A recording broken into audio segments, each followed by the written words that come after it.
Lalaking nagpipeke subuot nin mga negative RT-PCR test result as in Certificate of Acceptance, timbog sa entrapment operation sa Tagkawayan, Quezon. Suspek iusubot ang nagigibo nin mga peking dokumento kan mga pasahero kan kolorom ni bihikulong papuli sa Bicol. Uyan report. Arestado sa entrapment operation kan Tagkawayan Municipal Police Station ang sarong 43 anyos na tricycle driver na pigtutukdong nasa likod kan mga pekeng RT-PCR. Antigen negative result as in ang Certificate of Acceptance.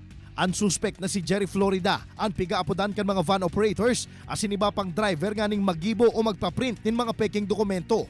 Nagbabayad subot ang mga pasahero nin 2,500 hasta sa 3,000 pesos para sa pamasahe kaibanan ang peking dokumento nganing makalusot sa border checkpoint sa Del Gallego, Camarines Sur. Nanindugan man subot si Florida na legalan sa iyang pigigibo asin ang pigtutukdo kaini na nasa likod kan insidente iyo si Romualdo Onda na may sadirikan computer shop kung saan nag-iimprinta din mga dokumento. Actually po hindi ko naman po alam na fake yan. Na yung at kasi piniprint lang po. Bali inaano lang po doon sa email tapos ipiprint ko lang po, ganun lang po. Sa ginibong follow-up operation kan Tagkawayan MPS, naaktuhan kan mga inian illegal na transaksyon ni Florida.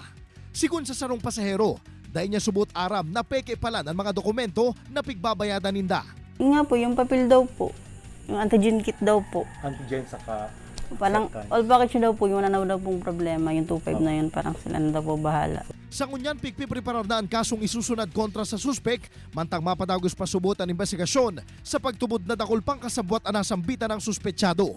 So base sa aming pagsisiyasat, hindi lamang siya iisa, bagkos may mga kasabwat pa siya dito na yun ay aming ring sasampahan ng kaukulang kaso. Ini si Jesse Cruzat, Balitang Bicolandia.